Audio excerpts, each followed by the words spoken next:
Kinabukasan, maagang gumising sina Mancio at Tingting. Naglakad-lakad sila sa paligid hanggang sa makakita sila ng isang puno ng nyug na hitik sa bunga. Bay Mancio, daming buko oh. Hala, oo nga. Sige, look out ka muna sa paligid at aakyat ako.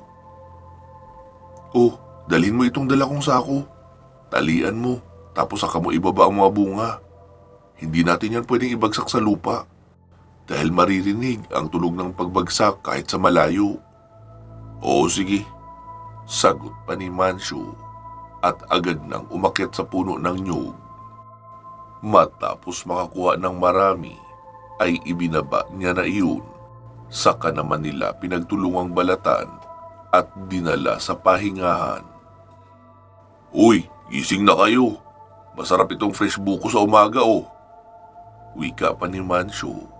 Nagsibango naman ang mga kasama. Sa kanila pinagpasapasahan ang mga buko hanggang sa mabigyan ang lahat. Sabi naman ni Kulas, Lino, anong oras tayo magpapatuloy sa paglalakbay? Sabi naman ni Lino, mga alauna tayo aalis rito para saktong nag-aagaw ang liwanag at dilim pagkarating natin sa malapit sa gate ng Vinictican City. Pagmamasid muna tayo roon ng matagal bago tayo sasalakay. Mahirap na maipit sa loob kung nakapaghanda na sila sa atin. Hindi naman tayo dadaan ng main gate eh. May dala akong blueprint ng tunnel nila sa ilalim ng syudad. Doon tayo dadaan para masigurong hindi natin makakasagupa ang malaking bulto ng mga infected. Ganon din yun kung alam naman ng mga Dragon Corps kung nasaan tayo dahil sa kanilang satellite imaging at radar. Kaya magiging mahirap din yun.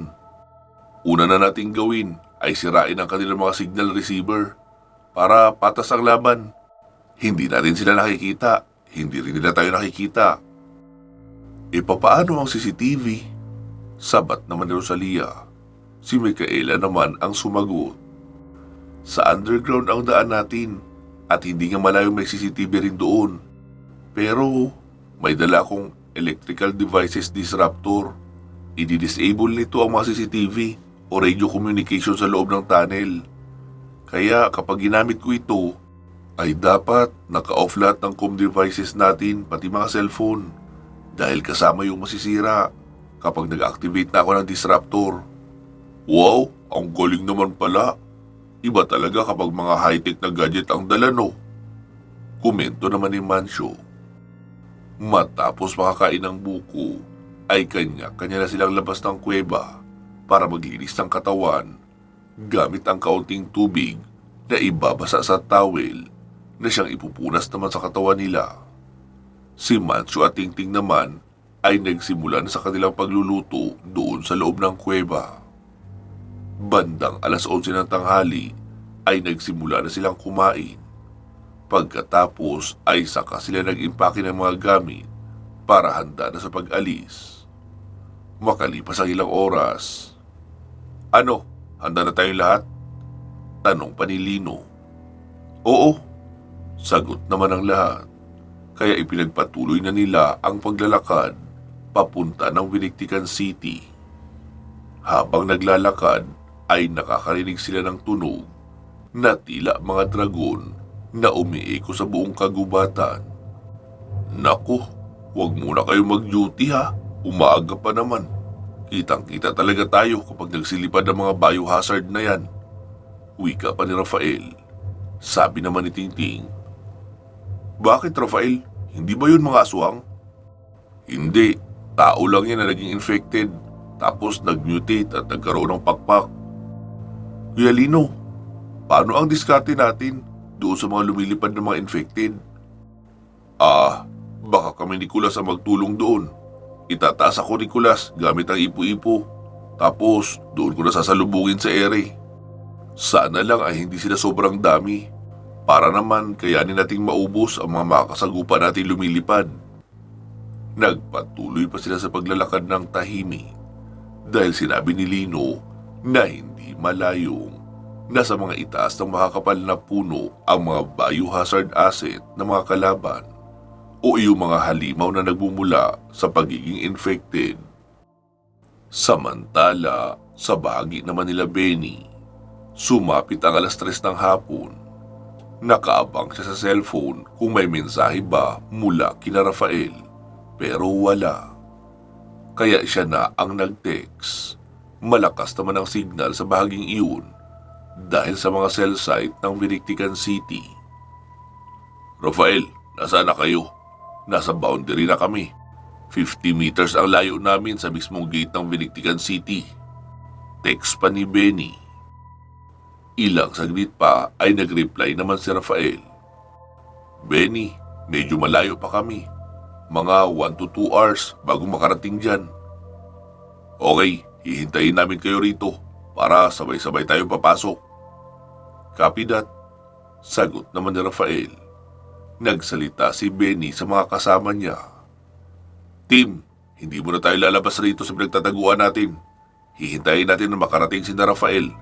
1 to 2 hours away pa sila. Kailangan sabay-sabay tayong papasok sa loob para mahati ang atensyon ng mga Dragon Corps na sasalubong sa atin. Siguradong nagkalat din ang mga infected sa loob niyan. Copy that, boss. Sagot ng mga kasama. Sa bahagi naman ni Rafael ay nagsalita ito. Nasa Vinictican City na sila Benny. 50 meters distance mula sa main gate. Wow, ang bilis naman nila. Wika pa ni Mancio. Sabi naman ni Nicolas, wala kasi silang mga kasama na gutumin. Kaya mahaba ang oras nila ng paglalakad kaysa magpahinga at kumain. Sabi naman ni Mancio, teka, may mga kasama ba tayong gutumin? Parang wala naman ah. Baka wala na. Nakain na siguro ng mga infected. Wika pa ni Nicolas. Bumulong naman si Tingting. Ano ka ba bay, Mancio? Tayo ang tinutukoy nila. Tayo ba yun? Pasensya na pala.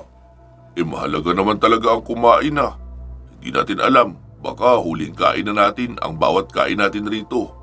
Kaya dapat pinapahalagahan. Huwag ka na maingay bay, Mancio. Malapit na tayo sa Vinictican City. Baka nagkalat na rin rito ang mga infected. Mahinang bulong uli ni Tingting. Ilang saglit pa ay biglang nagkaroon ng mga ingay sa unahan. Isang malaking grupo ng mga infected. May kasama silang 2 malalaking halimaw.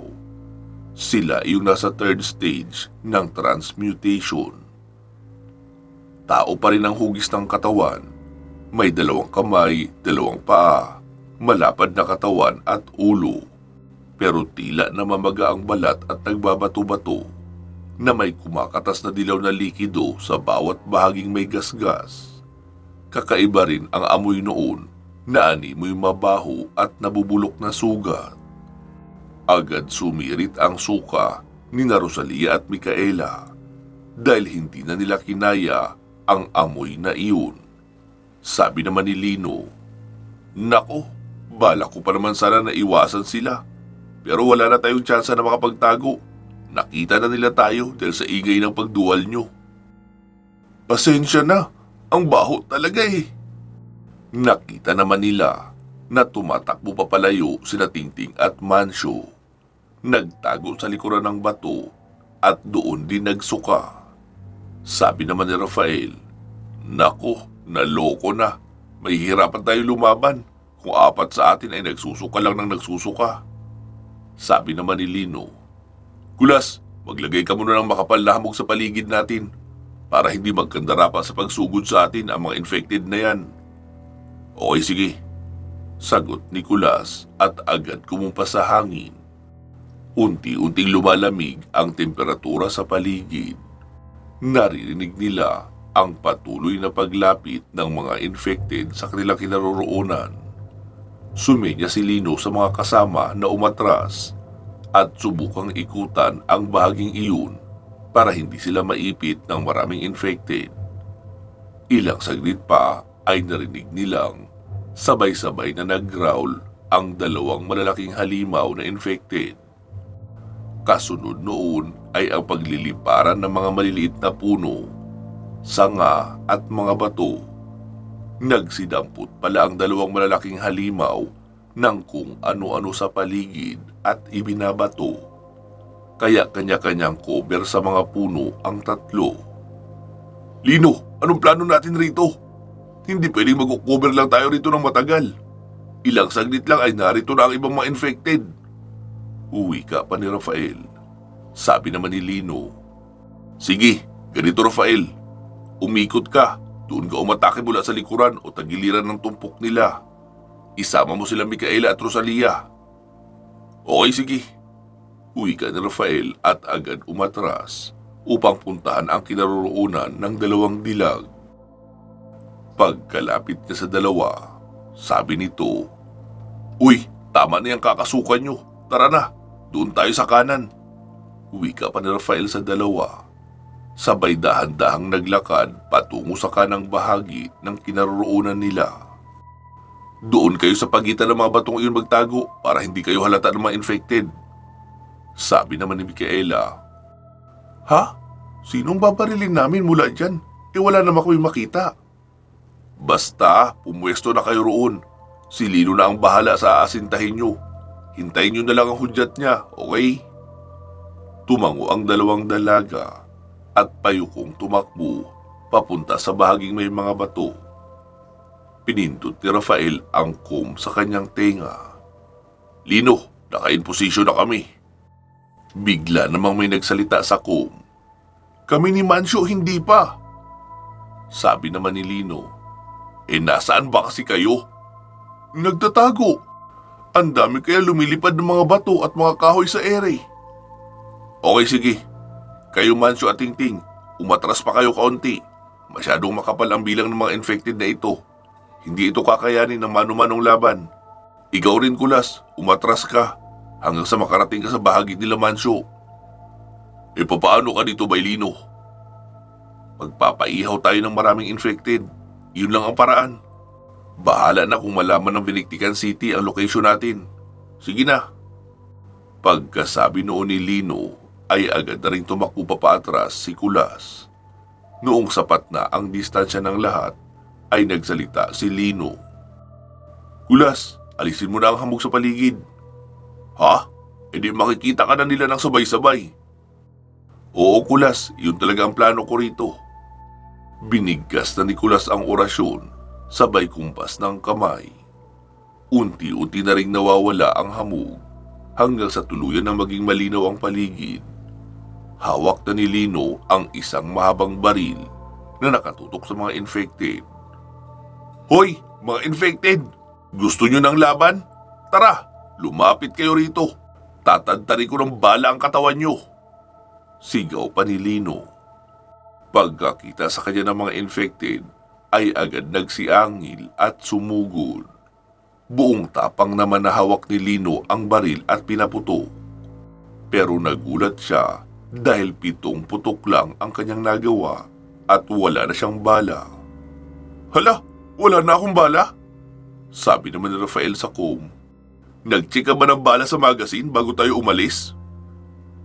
Hindi. Nasaan ang iba mong bala? Naroon sa bag, iniwan ko sa unahan. Lintik ka Lino, ang tapang mo magpaiwan dyan. Wala pa pala sa 10 ang dala mong bala.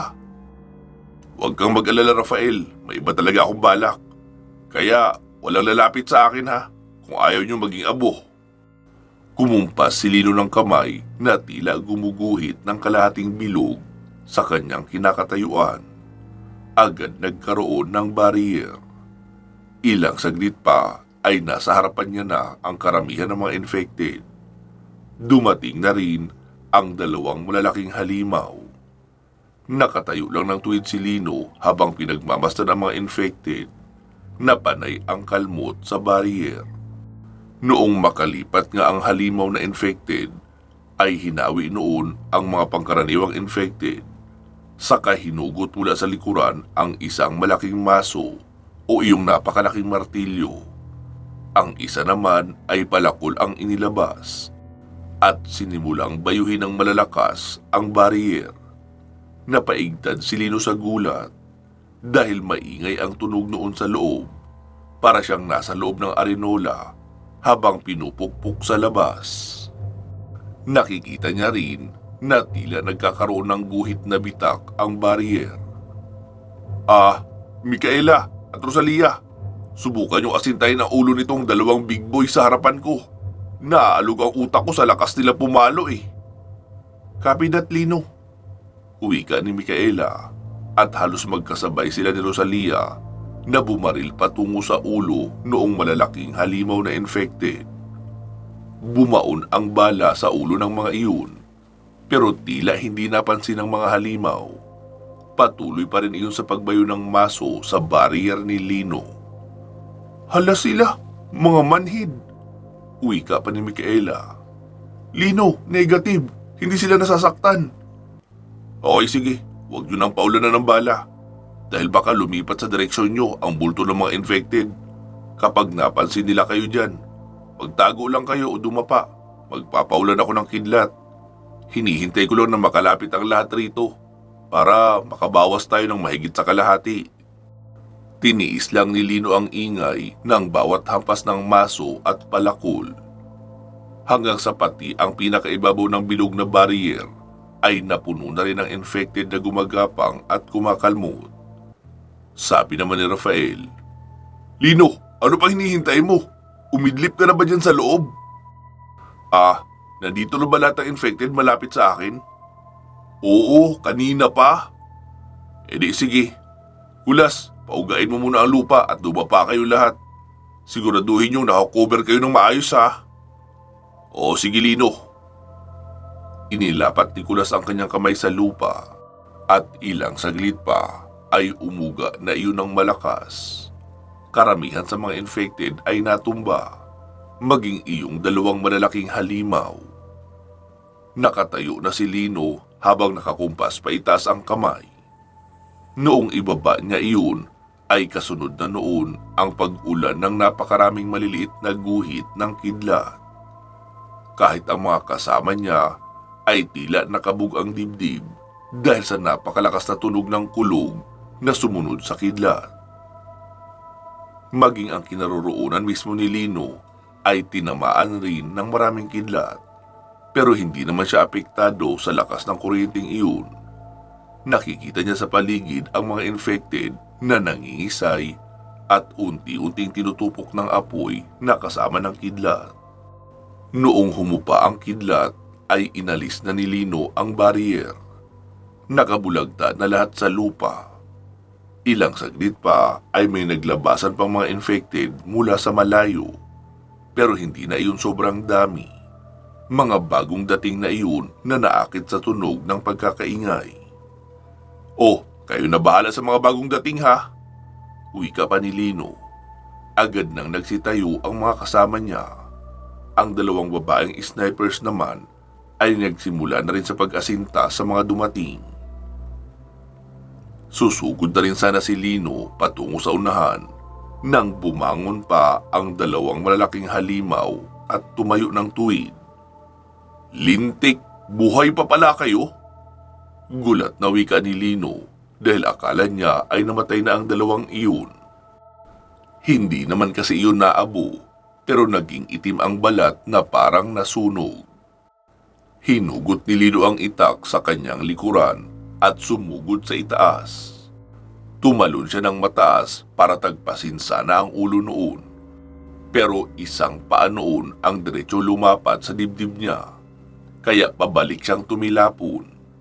Napaupo pa si Lino habang nakahawak sa dibdib dahil naninikip iyon at nahihirapan siyang huminga.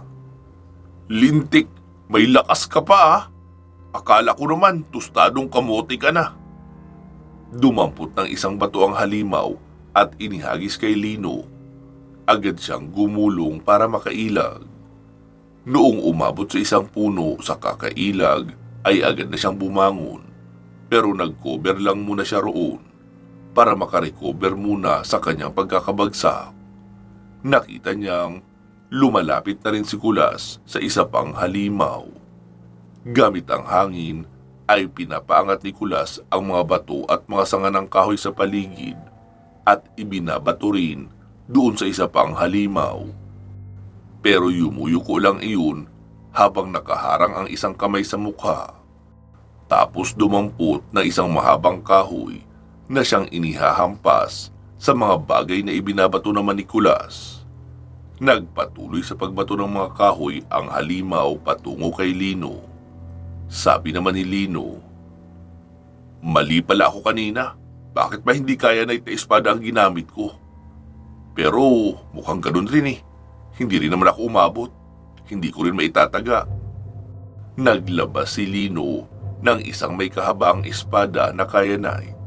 Sakto lang din na paglabas niya sa kanyang pinagtataguan ay naroon na malapit sa kanya ang halimaw na may dalang malaking kahoy. Diretso yung inihampas kay Lino. Napaluhod si Lino sa puwersa noon, pero ilang saglit lang din ay naputol din naman iyon dahil sa espadang kaya na. Muli yung inihampas kay Lino, kaya palipat-lipat siya ng pwesto para makalapit at makahanap ng pagkakataon. Noong magkalapit sila, ay panay ang hampasan nila ng armas, hanggang sa mahiwaan ni Lino ang hita, binti at tagiliran noon. Pero manhid ang halimaw. Isang straight na sipa ang ibinigay noon kay Lino, kaya mabilis siyang nag-sidestep para makailag.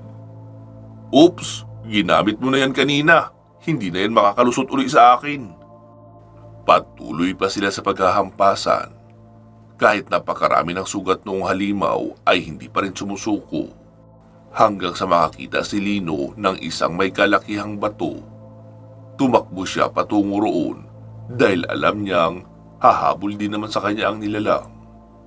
Pagkarating ni Lino sa may bato ay tumalon siya papunta sa ibabaw noon. At noong naroon na siya ay mabilis rin siyang pumadyak papabali para makasalubong niya ang halimaw.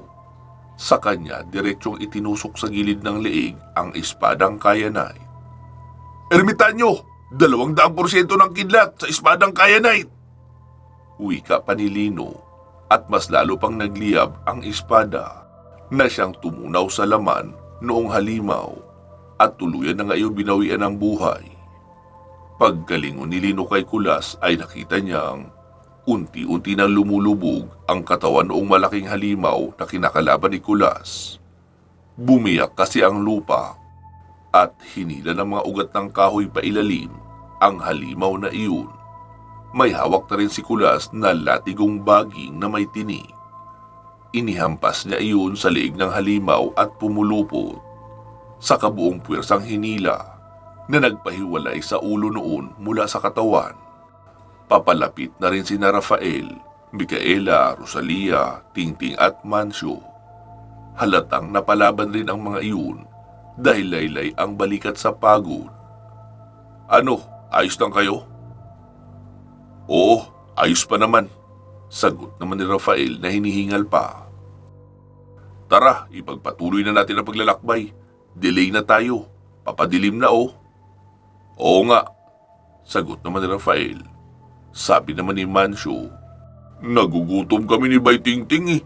Magmerienda muna tayo." Sabi naman ni Lino, "Sige, magandang ideya yan. Nanghina rin ako dahil sa laban na yun eh. Marami akong ginamit na enerhiya doon sa barrier para hindi matibag noong maso at palakol." Sabi naman ni Micaela, "Dito tayo magmimerienda?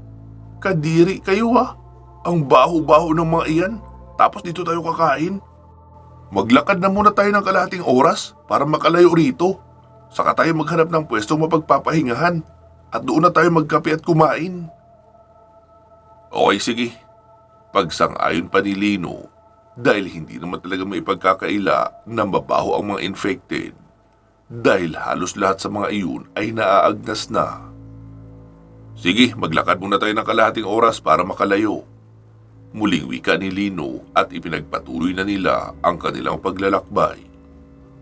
Makalipas ang kalahating oras ay nagsimula na maghanap ng mapagpapahingahan sina Rosalia at Micaela. Sabi naman ni Rafael, "Lino, paano ito? Naghihintay sa atin sina Benny. Sabihin mo sa kanila na napalaban tayo.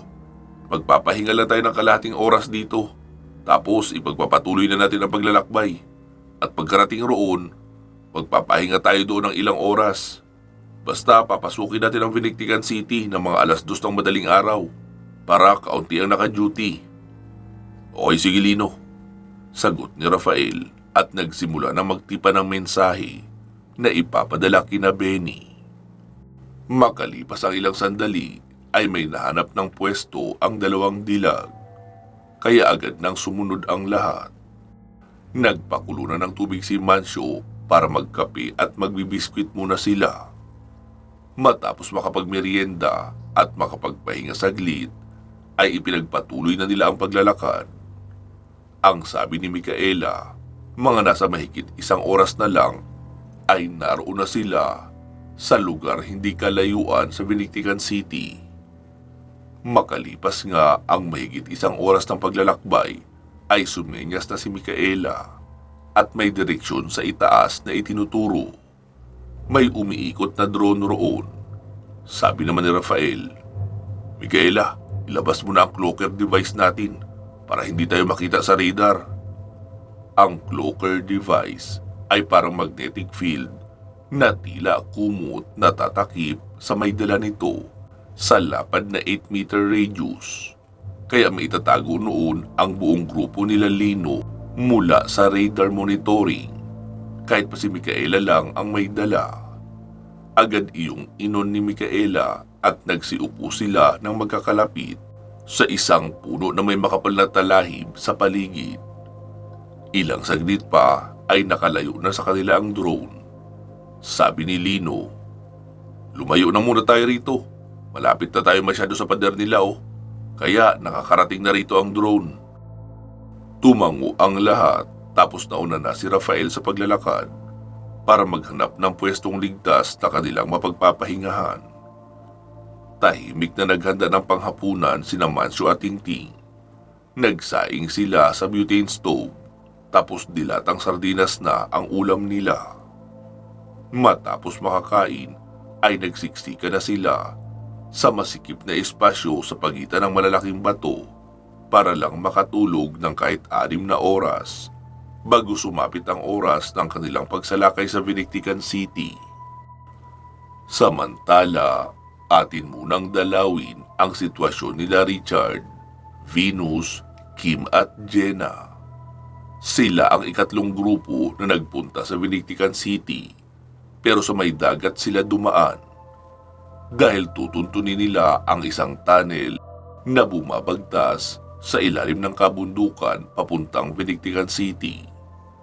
Matapos nilang makababa mula sa bangkang sinasakyan, ay agad silang naglakad sa madudulas na bato para marating ang bahagi kung nasaan ang butas ng tunnel. Pagkarating nila roon ay nagulat sila dahil nakalubog na sa tubig ang bahagi ng pasukan noong butas. Naku, sisisid tayo nito Uwi ka pa ni Richard. Sabi naman ni Venus, bakit naman kasi hindi tayo nagdala ng goggles, no?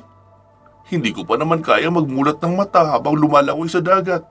Masakit yun sa mata Sabi naman ni Jenna, hindi naman kasi natin expected na sasawsaw pa tayo sa dagat. Paano yan kung malayo ang bahagi ng tunnel na nakasubmerge sa tubig?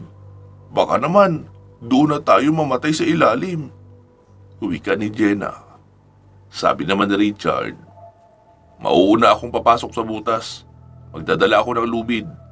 Kapag naramdaman yung hinila ko ng marahas ang tali, hilahin nyo na ng tuloy-tuloy. Ibig sabihin noon, hindi ko pa nararating ang bahaging wala ng tubig at naubusan ako ng hangin. Okay, sige. Wika pa ng mga dalaga at nagsibaba na sa tubig. Itinali na ni Richard ang lubid sa kanyang bewang, saka nag-inhale-exhale ng maraming beses bago nagsimulang lumangoy ng marahan pailalim. Nakapatong ang lubid sa kamay ni Venus habang nakabuka ang palad. Hinahayaan niya lang na tuloy-tuloy ang hugot noon ni Richard. Nasa tabi niya naman si Jenna, tapos si Kim ay nakatingin sa relo at inuorasan ang pagsisid ni Richard. Lumipas ang 2 minuto, tuloy-tuloy pa rin ang paghila ni Richard ng lubid. Nice! Mukhang sanay sumisid si Richard Wika pa ni Kim na nakatingin sa relo. Bakit? Ilang segundo na ba siya nasa ilalim?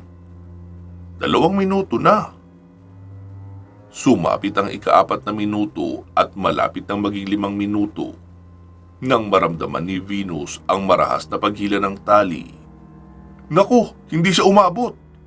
Wika ni Venus, kaya humawak na sila pareho ni Jenna sa tali at mabilis iyon na hinila. Pagkalabas ni Richard sa butas ng tunnel ay wala ng malay, kaya agad nilang inilapag sa batuhan at binomba ang dibdib. Hindi rin naman katagalan ay napasuka iyon ng tubig sa kasunod-sunod na suminghap ng hangin. Ano? Okay ka lang? Tanong ni Kim. Oo, ayos na ako. So, anong balita sa loob ng tunnel? Bakit hindi ka umabot? Kasi nangangapa ako roon. May mga natibag pang bato na nakaharang. Itinabi ko muna, kaya ako napapahinto sa paglangoy. Magpapahinga lang ako ng 10 to 15 minutes, babalik ako sa loob. Mas mabilis na ako sa next na pagsisid, dahil tuloy-tuloy na yun. Hindi kasi talaga makakadaan kung hindi ko hahawiin ang mga bato na nakaharang roon. Okay. Sagot naman ng mga kasama. Makalipas ang 15 minuto, ay muling nag-inhale-exhale ng maraming beses si Richard. At noong mapuno na ng hangin ang baga, ay saka na sinimulang muli ang pagsisid. Makalipas ang 4 na minuto, ay nakalusot na si Richard. Itinali niya ang lubid sa isang malaking bato sa ilalim para iyon ang gagawing guide ng mga kasama niyang babae sa pagpaso. Nagpahinga lang siya ng ilang minuto sa loob, saka siya muling lumangoy papalabas. Ayos na, naitali ko na ang lubid roon. Doon na kayo tumulay para tuloy-tuloy lang ang pagpasok nyo. 2 minuto lang ay nasa loob na kayo sa bahaging wala ng tubig. Okay, sige. Wika pa ng mga kasamang babae at inihanda na ang mga gamit. Noong handa na ay saka na sila nagsisisid. Pinakahuling sumisid ay si Richard, pero itinali niya muna ang dulo noong lubid sa isang malaking bato sa labas ng tunnel para pwede pa rin makadaan roon kung sakaling wala silang malalabasan sa tunnel na iyon. Pwede silang bumalik. Pagkaahon ni Richard doon sa loob ay nakita niyang nagbibihis na ng mga damit nila ang mga dalaga. Anong ginagawa nyo? Bakit naman naghubad kayo agad? Sabi naman ni Kim. Bakit? May nakikita bang dressing room sa paligid? Tsaka ano naman? Ikaw lang naman ang makakakita sa mga bubelya namin. Ilang beses mo na rin naman itong nakita. Ngayon ka pa ba mag-iinarte? Sumabat naman ang dalawa. Oo nga naman, sir. Sabi naman muli ni Kim. Oh, huwag mo sabihin hindi ka magpapalit ng damit. Baka abutin tayo ng 2 o 3 araw sa paglalakad bago makarating sa Binigtikan City. Hindi maganda na basa ka all the time. Iiling-iling na lang si Richard na tumalikod sa mga dalaga at nagpalit na rin ng damit. Mabuti na lang at may mga waterproof pouch sila na dala. Doon nila inilagay ang mga backpack nila noong sumisid, kaya hindi nabasa ang mga gamit at mga damit nilang bihisan. Let's go! Wika pa ni Richard noong makatapos siyang magbihis. Nauna na nga siya sa paglalakad habang hawak ang mahabang baril. Ayun mga katribo, pareho nang nasa bukana ng Binigtikan City ang 2 grupo.